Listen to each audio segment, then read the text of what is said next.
हरो जिनो वा नमस्तस्मै।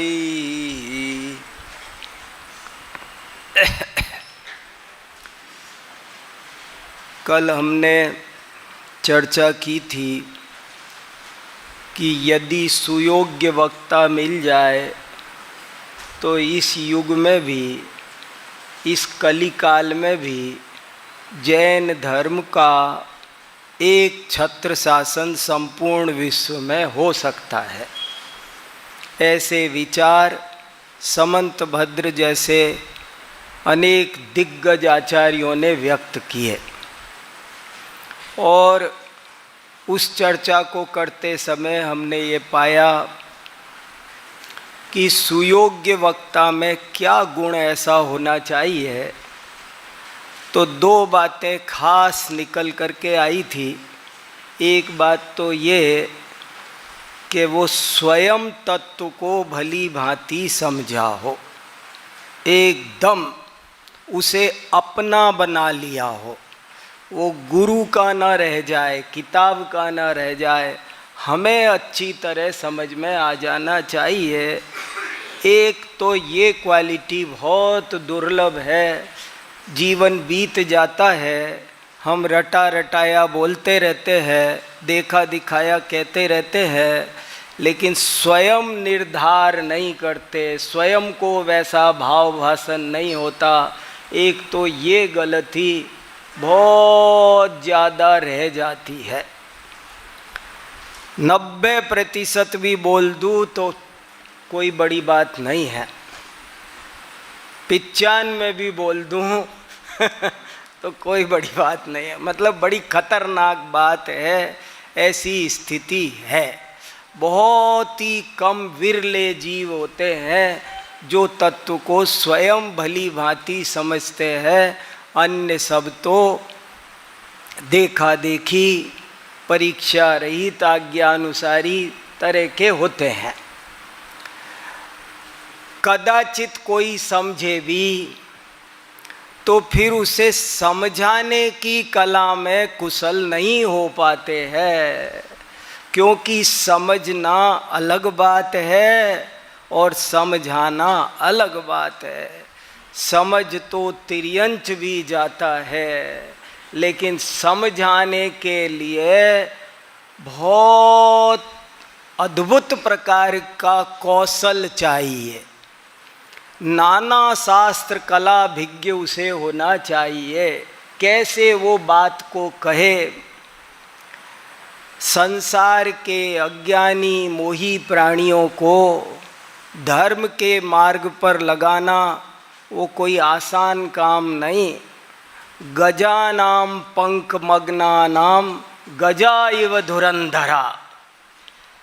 कोई कीचड़ में हाथी फंस गया हो तो उसे निकालने के लिए कोई साधारण खच्चर गाड़ी, घोड़ा गाड़ी नहीं चलेगी। उसे निकालने के लिए कोई बड़े धुरंधर, गजानाम पंकमग्नानाम गजा एव धुरंधरा। ऐसे ही मोह में डूबे हुए जीवों को कैसे मार्ग पर लगाना, कैसे बाहर निकालना, ये एक कला होती है। हर कोई उसमें बड़ा मनोविज्ञान भी चाहिए। उसमें भाषा की शैली क्या हो, कैसे उसे धर्म मार्ग पर लगाया जाए। कई बार बात सीधी कहो चुभ जाती है, चिढ़ जाता है, तो वैसी स्थिति ना हो।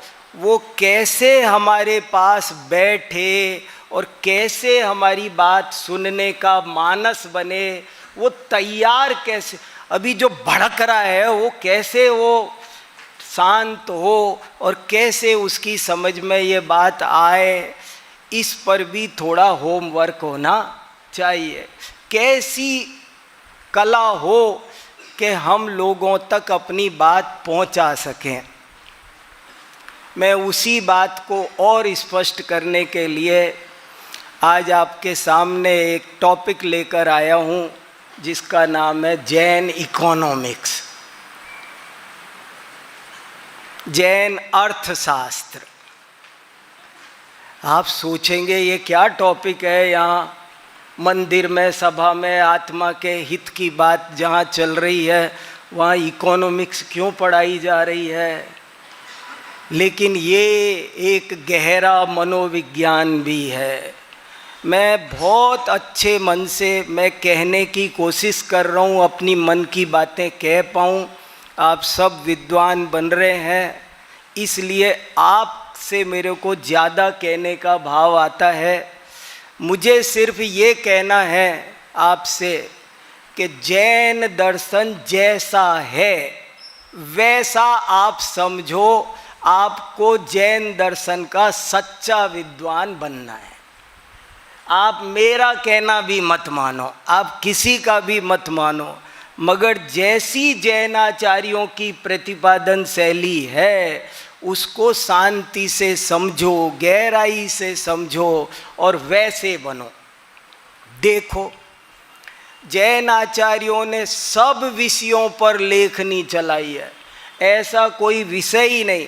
मैं तो कह रहा था कि एक गोष्ठी यहाँ ऐसी भी करनी चाहिए कि विद्यार्थियों को एक को देना चाहिए जैन इकोनॉमिक्स, एक को जैन कॉमर्स, एक को जैन फिजिक्स, एक को जैन केमिस्ट्री, एक को जैन बॉटनी, एक को जैन बायोलॉजी, एक जियोलॉजी, एक कॉस्मोलॉजी, एक ज्योग्राफी। ऐसे यूनिवर्सिटी में जितने डिपार्टमेंट होते हैं ना वो सब, और 5 मिनट का वक्तव्य तो किसी को विषय दो ब्राह्मी। क्या हम ब्राह्मी लिपि पर 5 मिनट बोलने लायक सक्षम नहीं है? होना नहीं चाहिए। मुझे आपसे ये पूछना है कि कोई अगर हमसे कहे कि 5 मिनट ब्राह्मी लिपि पर बोलो तो क्या हमें नहीं उतना होना चाहिए?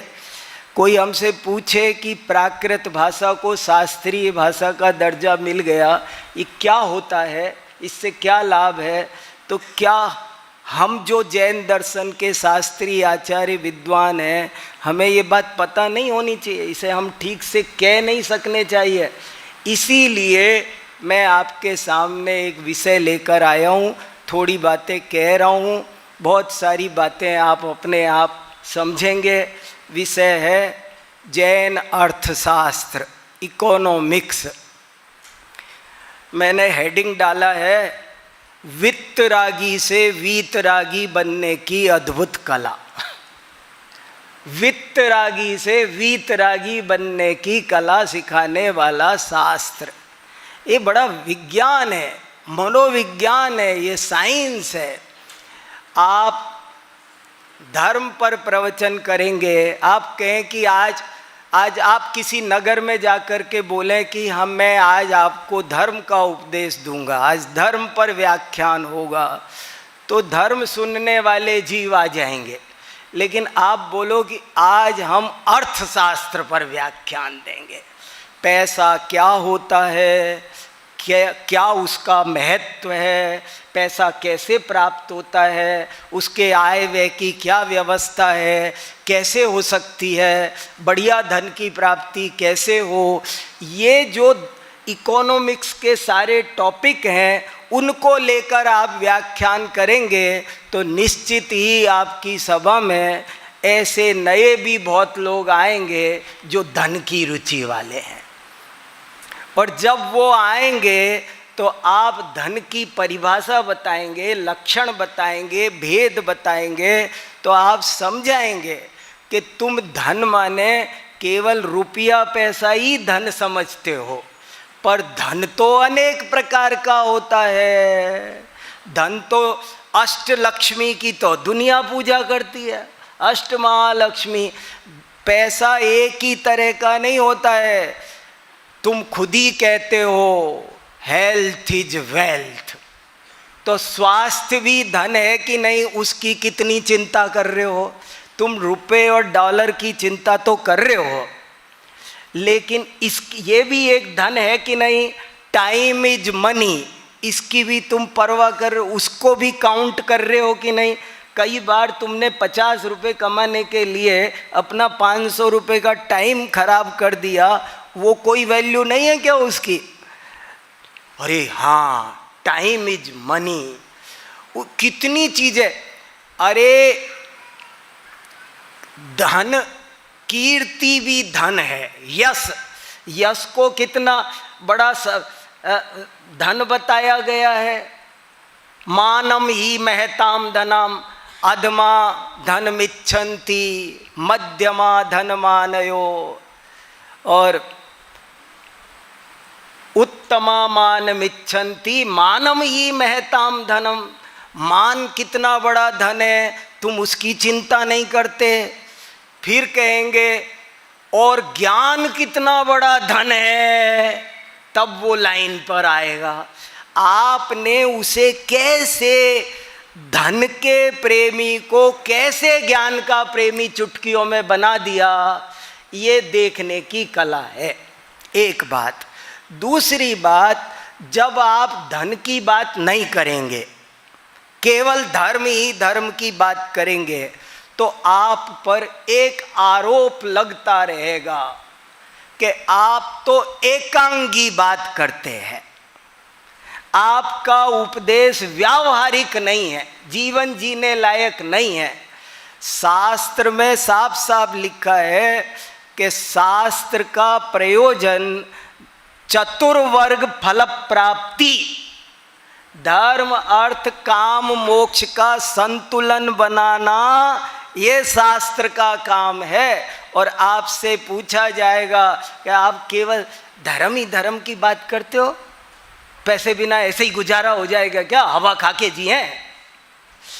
तब जैन दर्शन पर अव्यावहारिक होने का आरोप लगेगा, लगता रहा है। अन्य दर्शन अपने को सिद्ध करते कि हम देखो ये सब चतुर्वर्ग की प्राप्ति, त्रिवर्ग की प्राप्ति इस ग्रंथ में ये है और हमारे पास नहीं है।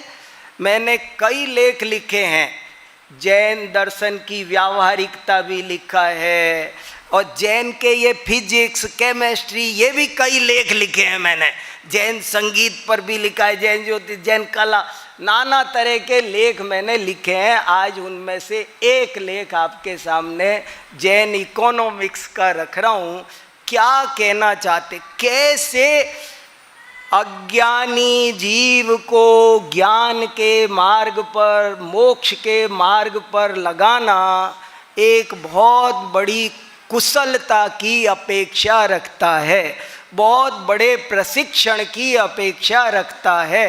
एक तो इस तरह का जज्बा होना चाहिए, और दूसरा उस तरह का हमको उस तरह की कला आनी चाहिए, ट्रिक आनी चाहिए। बहुत बातें हैं, एक छोटा सा दृष्टांत बताता हूँ। एक राजकुमार को खांसी हो गई थी और कैसे भी ठीक नहीं होती थी। राजा को बहुत चिंता थी, तो राजा ने घोषणा की कि जो कोई राजकुमार की खांसी ठीक कर देगा उसे आधा राज्य दिया जाएगा। अब क्या किया जाए, वो तो मरने वाला हो रहा है, खांसी से उत्तराधिकारी ही जा रहा है। तो घोषणा की तो बहुत लोग विशेषज्ञ आए खांसी ठीक करने वाले, सबको राजकुमार के कक्ष में भेज दिया जाता था, और वे राजकुमार के कक्ष में जाते थे तो पिटकर बाहर आते थे। राजकुमार उनकी धुन के पिटाई कर देता था। क्यों पिटाई कर देता था? कि जो जाता था वो उससे कहता था कि तुम्हें दही नहीं खाना है, दही छोड़ो, और तब दवाई दूंगा। तो और उसे दही बहुत प्यारा था, तो वो जो कहे दही नहीं खाना है, दही का परहेज बताते ही तो वो शुरू हो जाता था, पिट के आता था। तो ऐसे बहुत वैद्य थक गए। आखिरकार एक और वैद्य आया, उसने कहा मैं ठीक करना चाहता हूँ। तो बोले तुम भी ट्राई कर लो, आओ स्वागत हो जाए आपका भी।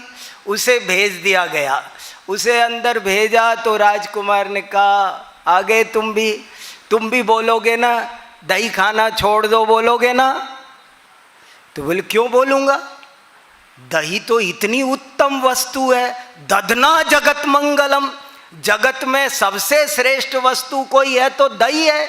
तुम दही के शौकीन हो, मैं भी दही का शौकीन हूँ, मिलाओ हाथ। अरे दोस्त कमाल है, तुम दही तो सर्वोत्तम भोज्य पदार्थ है, और मैं चाहता हूं तुम दही खाते हो, बढ़िया से खाओ। खाने लगा, तुम ढंग से खा ही नहीं पाते, इतना खा के खुरखुर खुरखुर करते हो। दही तुमको ढंग से खाना सीखना है, मैं तुमको दही अच्छे से खाने की शक्ति विकसित करना चाहता हूँ। मैं चाहता हूँ कि तुम बढ़िया से दही खा सको। बोले अच्छा, ये तो उपाय बताओ फिर। तो बोले ये उपाय के लिए तुमको ऐसे करना है, आज दही रोक के ये दवाई लेनी है। बोले हाँ ठीक है, फिर अच्छा दही खाऊंगा ना? बोले हाँ दही खाऊंगा, और उसका इलाज हो गया।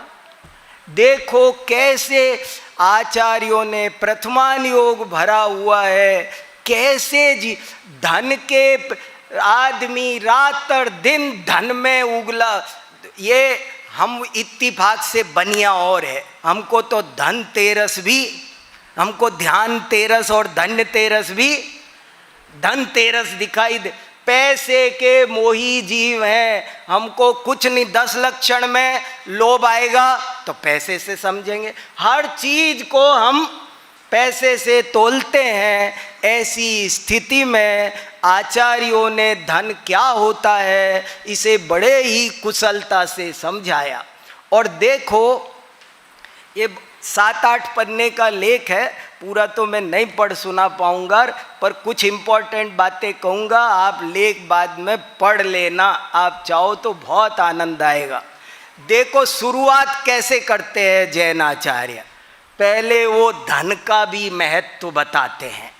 वो ये नहीं कहते कि एक पहली झटका नहीं देते, पहले जीव को भगाओ मत, पहले प्यार से बैठने लायक तो बनाओ, बाद में आप जो कहोगे उसे लगना तो चाहिए कि ये मेरा हितैषी है, इतना उसमें विश्वास तो डेवलप करो। तो कैसे विश्वास डेवलप किया? और धन की जो व्यावहारिक स्थिति है, मैं ये कहना चाहता हूँ आप सबसे बहुत अच्छे मन से कि जैन विद्या जैसी है उसे वैसी समझो, सर्वांग पढ़ो, अच्छी तरह पढ़ो, ईमानदारी से पढ़ो।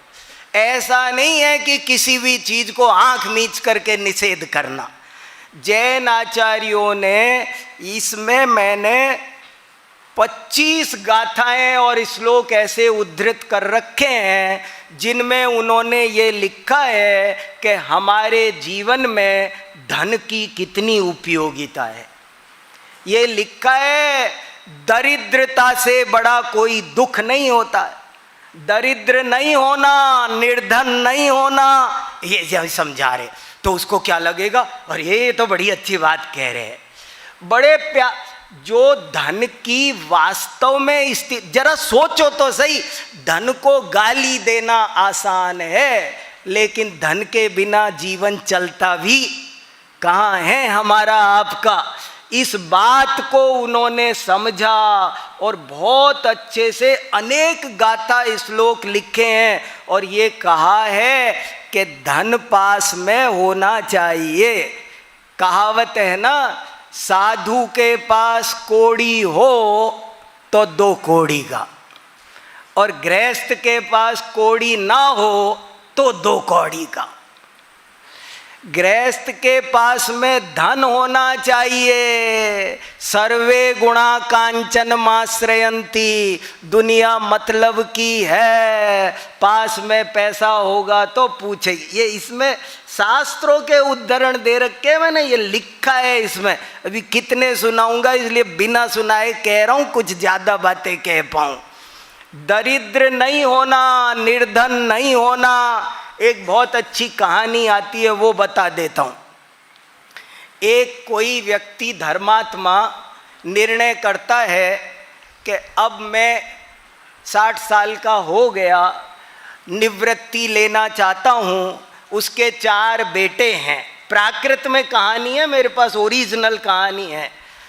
वो निवृत्ति लेने के लिए 4 बेटों को बुलाता है। देखो बेटा, अब तो मैं आत्मा का कल्याण करना चाहता हूँ और तुम लोग ऐसे करो, मेरी सारी प्रॉपर्टी है 25-25% चारों को दे देता हूँ, मुझे बस ये बाहर एक कमरे में पड़े रहने देना और कुछ नहीं चाहिए, मैं तो समय सार पढ़ के जीवन बिताऊंगा। तुम सिर्फ मुझे 2 फुलके 1 कटोरी मूंग की दाल दे दिया करो और कुछ नहीं चाहिए। 4 बेटे बहुए हैं, मुझे क्या करना, मकान तुम्हारे नाम, बैंक का अकाउंट तुम्हारे नाम, सब कर दिया। सब करने के बाद में थोड़े दिन तो दाल रोटी मिलती रही, लेकिन थोड़े दिन बाद बंद। वो कहे वो दे देगा, वो भाई कहे वो भाई दे देगा। कमरा खाली कब होगा इस इंतजार में, कोई नहीं दे रहा। उसके 4 बेटे उसे 2 रोटी के लिए तरसाने लग गए। मैं क्या करूं? बहू कहती बच्चों को तैयार करके भेजूं कि तुम्हें रोटी दूं, तुम रोटी की पड़ी है तुम्हें। ऐसे बहुत संकट में जीवन हो गया। तब वो अपने एक सुनार मित्र के पास जाता है, कहता है मैं तो बहुत दुखी चल रहा हूँ आजकल। तो सुना और सारी कहानी सुनाता है। तो वो सुनार कहता है तूने गलती की है, ऐसा करेगा तो ऐसा ही तो भरेगा, दुनिया मतलब से चलती है, कोई किसी का बेटा होता नहीं है, तूने गलती की है। तो बोले अब मैं क्या करूं? तो सुनार चतुर होता है, उसने कहा मैं इलाज कर सकता हूं अभी भी। बोले क्या इलाज? तो उसने एक छोटा सा बॉक्स दिया, छोटा सा लोहे का बॉक्स, और उसमें कंकर पत्थर भरे और ताला लगाया और उसको दे दिया कि अब रात को तुम एक तो कमरा खुला मत छोड़ के जाया करो, ताला लगा के जाया करो, और रात को इसे थोड़ा सा बजाया करो। और इसमें से है ना ऐसे डम डम 21, 22, 625, 701 गिना करो, कंकरों को गिना करो। तो गिनने लगा रात को ऐसे। तो सुबह बेटे बहू पूछते हैं पापा वो आप क्या गिनते हो रात को? ओ बेटा थोड़े सोने की असरफियां बची है। आप तो कह रहे थे मैंने सब बांट दिया तुम चारों को। बेटा वो मैंने थोड़ी सोने की असरफी बचा ली कि बाद में जो करेगा उसको दे जाऊंगा, इसके लिए मैंने थोड़ी बचा ली, बाकी तो सब दे दिया तुमको, वो बचा ली। अच्छा ऐसी बात। दूसरे दिन से दाल रोटी आने लग गई, वो कह मेरी ले लो, वो कह मेरी ले लो। एक कहानी प्राकृत में लिखी है, धन को व्यर्थ और निरर्थक कहने वालों को आंख खोल देने वाली है। पैसे बिना कोई पूछेगा नहीं, पैसे का जीवन में बहुत बड़ा महत्व है। ऐसी बारीक बारीक बातें इसमें लिखी है। और लिखने के बाद में फिर उस धन की समीक्षा की है, वो धन कैसे आए, और सब वहीं पहुंच गए कि ये धन, इस धन की क्या कीमत है? जो ज्ञान धन की कीमत है उसके आगे इस धन की कोई कीमत नहीं है। न भ्रातृभाज्यम न च चौरहार्यम न राजहार्यम न च भारकारी व्यये कृते वर्धत एव नित्यम विद्या धनम सर्वधन प्रधानम। असली धन क्या है? विद्वान सर्वत्र पूज्यते स्वदेशे पूज्यते राजा। वो जिस धन का दीवाना बन रहा था, अब ऊंट पहाड़ के नीचे आया, उसको अब समझ में आया कि ये धन अलग चीज है और सरस्वती के भंडार की अपूर्व कोपि कोशोयम विद्यते तव भारती। बताओ कितनी बड़ी बात लिख दी। तो ऐसे उसकी आंखें खुलती है कि ये भी सब धन है। धन माने जो उन्नति का साधन हो, धन माने जो सुख का साधन हो। साधन शब्द ही अपभ्रंश होकर धन बन गया। तो जो अब उन्नति का धन साधन, ये रुपया पैसे से ज्यादा नहीं, कितना रुपया पैसा काम आता है और कितनी अपनी प्रतिष्ठा काम आती है कि नहीं। समाज में दिक्कत आती है तो कौन ज्यादा काम आता है? तुम पैसे के खातिर अपने परिवार से बिगाड़ करते हो, अपने पड़ोसी से बिगाड़ करते हो। अरे वो भी प्रेम से बड़ा कोई धन नहीं, प्रेम धन अनमोल। तो अब इसकी आंखें, अरे मैं तो एक ही धन समझता था, मैंने तो सारी जिंदगी उसी के पीछे लगा दी। तब उसका आंखें खुलती है और फिर उसमें ये सारे पक्ष जो इकोनॉमिक्स में पढ़ाए जाते हैं वो सब पढ़ाए जाते हैं। जैसे धन की प्राप्ति कैसे होती है। अब एक एक पॉइंट 50 लेक्चर दो, एक महीने आप किसी नगर में जाओ कि मैं जैन इकोनॉमिक्स, मैं धनवान बनने की कला सिखाने आया हूं, जो कहेंगे अच्छा मुझे तो बनना है। धन कैसे प्राप्त होता है और सर्व प्रकार का धन, कीर्ति धन के बारे में बड़ा अच्छा श्लोक है। अद्यापि कीर्ति कन्या कौमारम ब्रजति महत दुर्वारम सद्भी न रोचते सा संत तस्यैव न रोचन्ते। क्या मतलब हुआ कि कीर्ति रूपी कन्या आज तक कुंवारी ही बैठी है और लगता है आगे भी कुंवारी ही बैठी रहेगी, क्योंकि वो जिसे पसंद करती है वो उसे नहीं पसंद करते हैं, और जो उसके पीछे सीटी मारते फिरते हैं वो उन्हें पसंद नहीं करती। जो कीर्ति को चाहते हैं उन्हें कीर्ति नहीं मिलती है, और जो कीर्ति नहीं चाहते हैं उनको कीर्ति मिलती है। पद्मनंदी पंचविंशतिका में बहुत अच्छा लिखा है, दूसरे पेज पर 6 नंबर की गाथा है।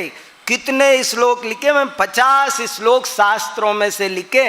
देखो एक दफे मनमोहन सिंह उस समय वित्त मंत्री थे और कुंद कुंद भारती में आए थे विद्यानंद जी के पास में। तो जब वो आए तो आते ही विद्यानंद जी बोले कि आपको पता है सारे भूमंडल का अर्थशास्त्र हमारे कमंडल में रहता है। समझ में आया? सारे भूमंडल का अर्थशास्त्र हमारे कमंडल में रहता है। और ये बात कहाँ लिखी है? आचार्य सोमदेव का नीति वाक्यामृत पढ़ो, ये विविध ग्रंथों का स्वाध्याय करो, तब सब पता चलेगा। देखो ये 5 नंबर का वाक्य लिखा है नीति। आय व्यय मुखयो मुनि कमंडलुरेव निदर्शनम। कैसी आय व्यय व्यवस्था होनी चाहिए घर की? तो बोले मुनि के कमंडल के समान होनी चाहिए। मुनि के कमंडल के समान का क्या मतलब? कि उसमें पानी आने का रास्ता बड़ा होता है और निकलने का रास्ता छोटा होता है।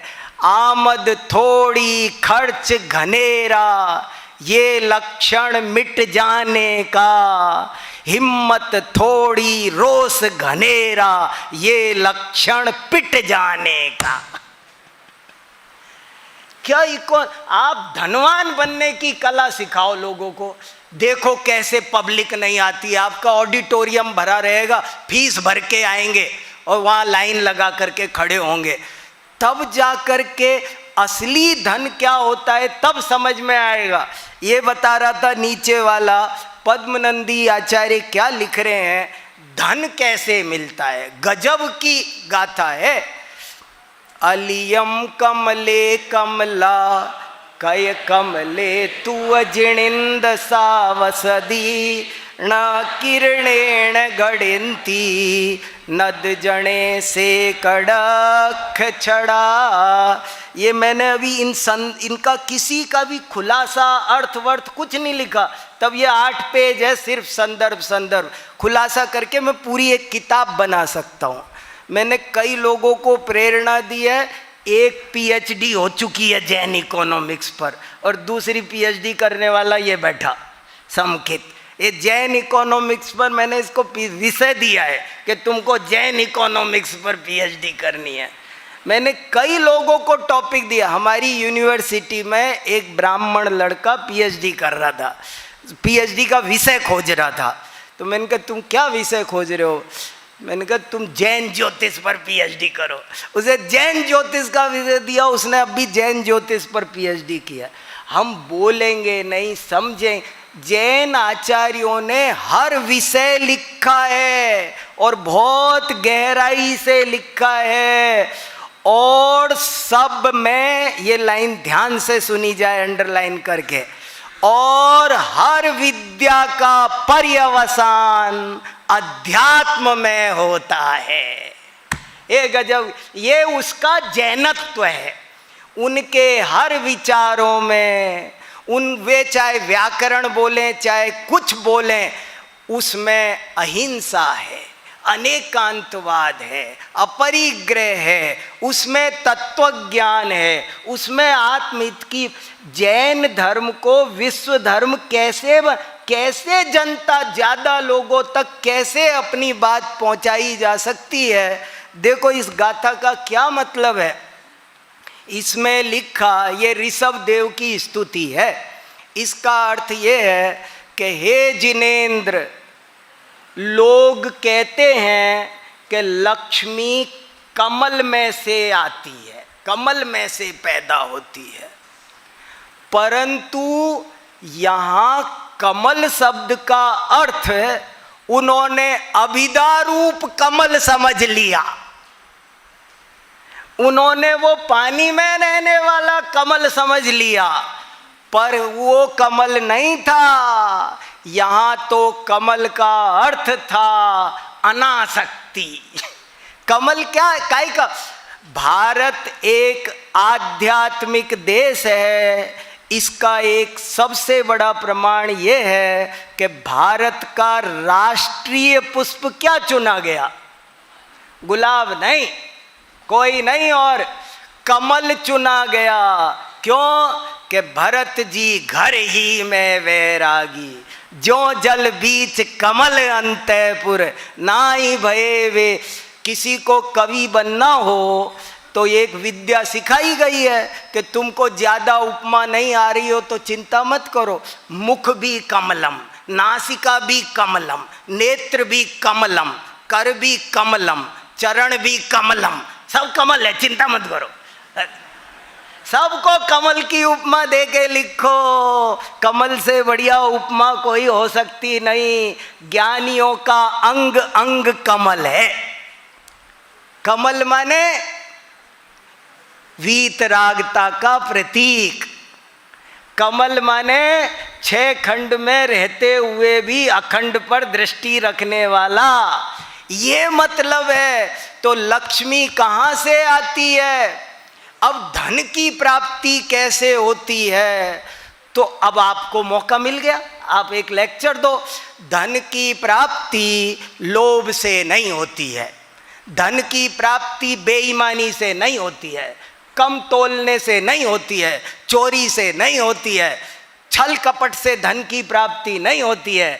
धन की प्राप्ति धर्म से होती है, पुण्य से होती है, सदाचार से होती है। ये सब संदर्भ है, इसमें देखेंगे तो सब मिलेंगे। कैसे धन आता है? बेईमानी करने वाले, छल कपट कम तोलने वाले और सुबह से शाम तक मरने वाले उतना धन नहीं कमा पाते जितने पुण्यात्मा जीवों के यहाँ छप्पर फाड़ के लक्ष्मी बरसती है। नहीं, सेठ सुकुमार की कहानी सुनो ना, राजा भी चकित हो जाए। रत्न कंबल खरीदने की हिम्मत राजा में नहीं, और वो कौन खरीद रहा है? एक जैन श्रावक। ये धर्मात्माओं के घर में जो लक्ष्मी के पीछे लगते हैं, लक्ष्मी उनको नहीं मिलती, और जो लक्ष्मी से पीठ फोड़ते हैं, माया छाया एक सी, घटे बड़े छिन्माय, इनकी संगति जो लगे, तिन्हें कबहु सुख नाय।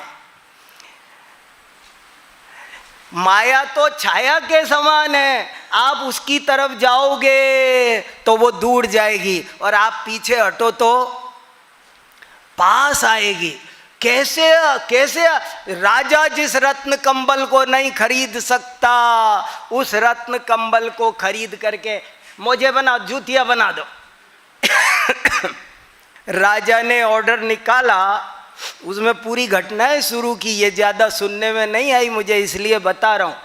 उज्जैनी के राजा ने ऑर्डर निकाला कि जिसके पास जितना करोड़ रुपया हो वो अपने घर पर उतनी ध्वजा लगाओ, मैं कल नगर यात्रा को निकलूँगा अगले हफ्ते, 7 दिन का टाइम दे दिया।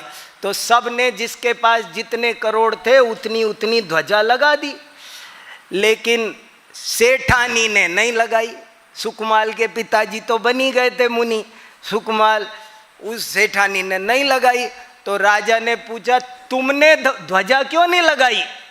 तो वो उत्तर देती है, वहाँ सुकमाल चरियु अपभ्रंश का, उसमें उत्तर देती है कि मैं क्या करूं, मुझे पता ही नहीं है मेरे पास कितने करोड़ है, गिन ही नहीं सकते हम। इतनी धर्मात्माओं के चक्रवर्ती कौन बनता है? लक्ष्मी के भिखारी चक्रवर्ती नहीं बना करते हैं।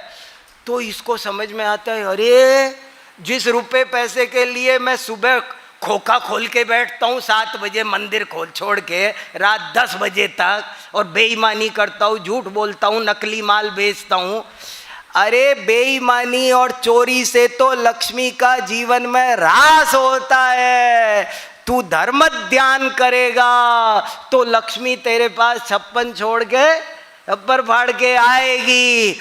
तो बताओ, आपने इकोनॉमिक्स के माध्यम से उसे धर्म के मार्ग पर लगा दिया कि नहीं लगा दिया? और आप पर कितने कितने आरोप थे, उनसे भी आप बच गए ना।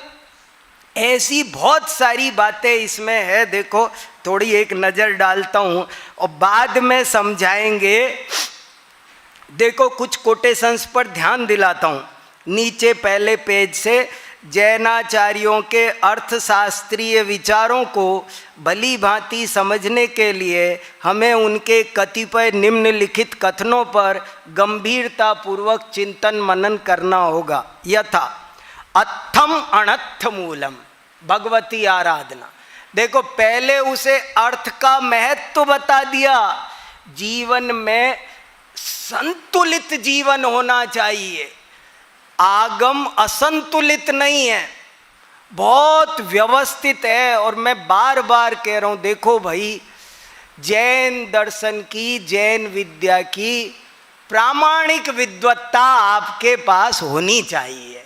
आप जैसा आगम है, हमारे पास 10 लाख से ज़्यादा ग्रंथ हैं आज भी, और हर विषय के हैं, और आप उनको देखो, पढ़ो, कैसे आचार्य थे, कैसे सोचते थे, क्या कहना चाहते थे। आप खुद समझदार हो, बुद्धिमान हो, कौन आपको कोई गाइड मिसगाइड कौन करे? आप किसी से मिसगाइड मत हो, आप खुद पढ़ो। मैं ये कहने आया हूँ आपको, ये ताकत लगा के मेरे को। ये कोई आपसे कहे ना इसके अलावा कुछ मत पढ़ो, उसको मत मानो। आपको शांति से सब देखना है, सारी जिनवाणी, पूरी लाइब्रेरी देखो, कहाँ कहाँ क्या क्या लिखा है, किस तरह का उनका चिंतन। दो बाद में कह रहे हैं अत्थम अनत्थ मूलम, धन की उपयोगिता भी समझा दी, और फिर कहा कि तुझे पता है जिस धन पर तू इतना मर रहा है, ये धन ही अनर्थ का मूल है। अई देव मई देव का कथानक पढ़ना, अई देव मई देव पढ़ने वो कमाने गए थे ना, और हीरा कमा के लाए। 12 साल मेहनत की, व्यापार किया, और व्यापार करके जो धन इकट्ठा किया, पिताजी का देहांत हो गया था, घर में माँ बची थी, गरीब हो गए थे, तो क्या करे? तो आई देव मई देव विदेशों में व्यापार करने गए, और कमा करके सारी पूंजी को एक हीरे में कन्वर्ट करके आ रहे थे। आते आते वो अहिदेव के पास हीरा था। अहिदेव को विचार आता है अगर महिदेव को मार दिया जाए, क्योंकि घर जाके तो आधा आधा करना पड़ेगा। फिर वो घबरा गया, अरे बाप रे, भाई को मारने का विचार आया, मैं नहीं रखता इसे। उसने कहा कुछ नहीं, पर भैया से कहा भैया ये रत्न तुम रख लो, मेरे को है ना घबराहट हो रही, पसीने आ रहे, तुम रखो, डर लगता है मुझे। वो महिदेव को दे दिया। थोड़ी दूर आगे चले तो महिदेव को विचार आता है अहिदेव को मार दिया जाए तो कैसा रहे, पूरा ही मेरा हो जाएगा। उसने उसे ये कैसे गंदे विचार आए। ऐसे उनका तो बोले पैसे के खातिर दुनिया में क्या क्या नहीं होता है, और असली धन तो ज्ञान धन है, उसकी परवाह करो, तब जीव धर्म धन की तरफ जीव को लगाया जाता है। देखो ये बहुत अच्छे देखो कितना अच्छा श्लोक है। भ्रात प्रभात योगिंदु आचार्य, जिनका शांति कुमार जी वो पढ़ा रहे थे ना पिछली बार,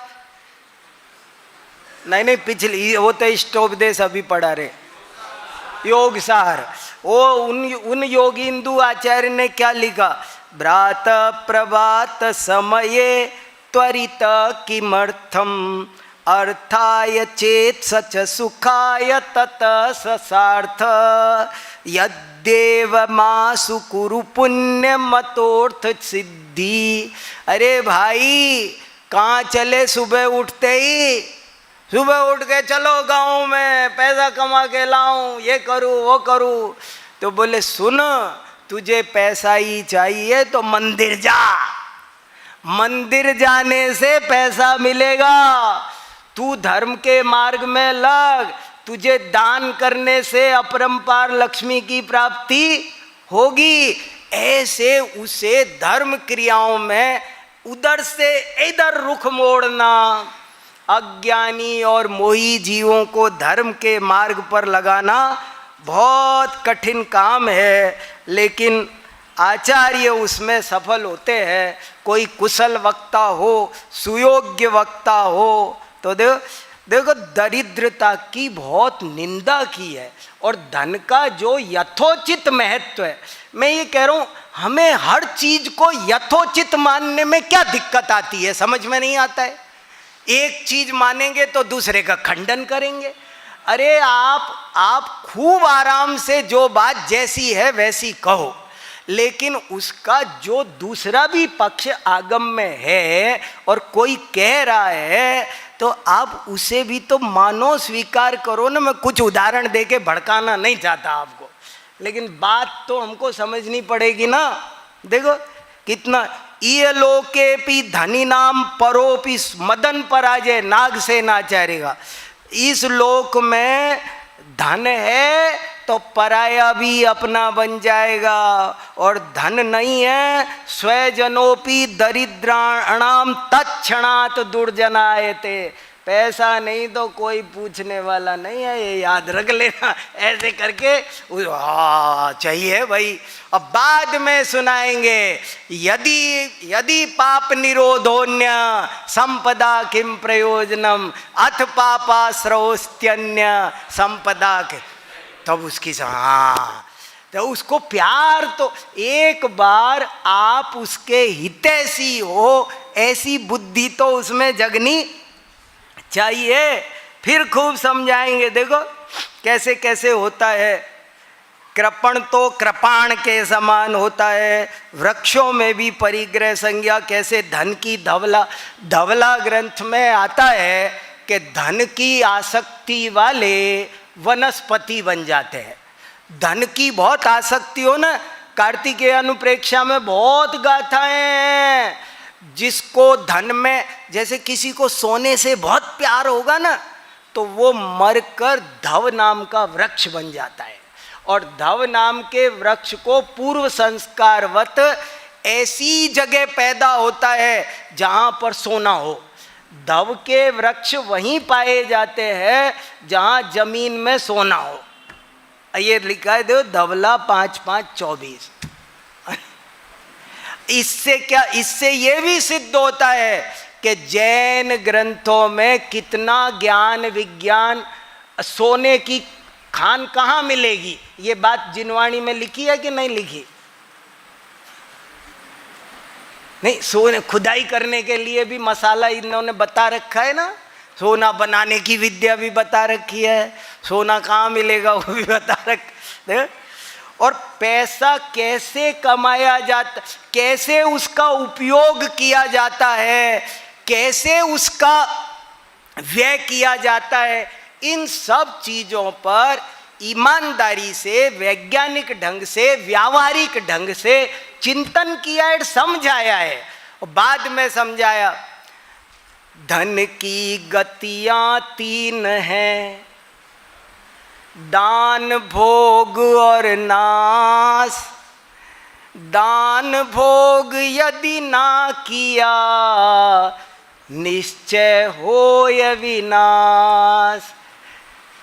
अगर आपके पास कोई वस्तु है और उसका आपको सर्वोत्तम उपयोग करना हो तो उसे दे दो।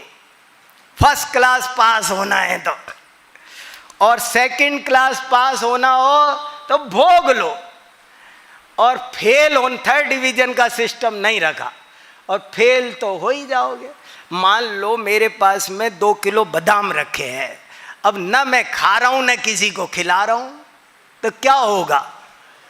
सब खराब हो जाएगी। चीजों का उपयोग करो। कैसे जीवों को धन की आसक्ति बहुत बुरी होती है, छूटती नहीं, चिंदी भी। चमड़ी चली जाए पर दमड़ी नहीं जाती है। ऐसे जीव को उस धन से ममता चुड़ाकर ज्ञान रूपी धन के मार्ग में लगाया दो। ये सब शास्त्रों में सूक्तियां हैं, संदर्भ खोजने। अर्थातुराणाम भयम न लज्जा, अर्थातुराणाम गुरम न बंधु, न वित्तेन तर्पणीयो मनुष्य, लक्ष्मीवंतो न जानन्ति प्रायेण परवेदनाम। पैसा है तो दूसरे का दुख समझ में नहीं आ। बहुत अच्छे अच्छे तरह से उन्होंने बहुत सारी बातें कही है, और उस सब का मतलब यही है कि हम कैसे जिनवाणी को कहें। 5 दाने की कथा तो मैं कितनी बार सुना चुका आपको, कैसे कैसे सब होता रहा है। ये देखो कार्तिकेय अनुप्रेक्षा के कितने वो है, धन के प्रकार कितने होते हैं। एक केवल इस रुपए पैसे वाले धन के चक्कर में हम और सारे धनों को जीवन से गायब कर देते हैं। ये कितना बड़ा नुकसान हम कर लेते हैं। तो उसको सब समझ में आता है कि फिर धन क्या है, धन की प्राप्ति कैसे होती है, धन का व्यय कैसे करना है, धन की रक्षा कैसे करनी है। ऐसे एक एक हेडिंग बना बनाकर 1-1 घंटे बोला जा सकता है। 1 महीने आप धनवान कैसे बनना, इसका बढ़िया सेमिनार दिल्ली में आके कर सकते हो सकता है, और लोग सुन सकते हैं। और फिर आप उनको धनवान बनने के बहाने धर्मात्मा बना सकते हो। SP भारल जी हो तो ये काम और अच्छे से कर लेते हैं। ठीक है, तो इसी भावना से कि हम सब जिन शासन को समझें, अच्छे से पढ़ें और अच्छे से पढ़ाने की कला सीखें, इसी भावना के साथ मैं मेरी बात पूरी करता हूँ।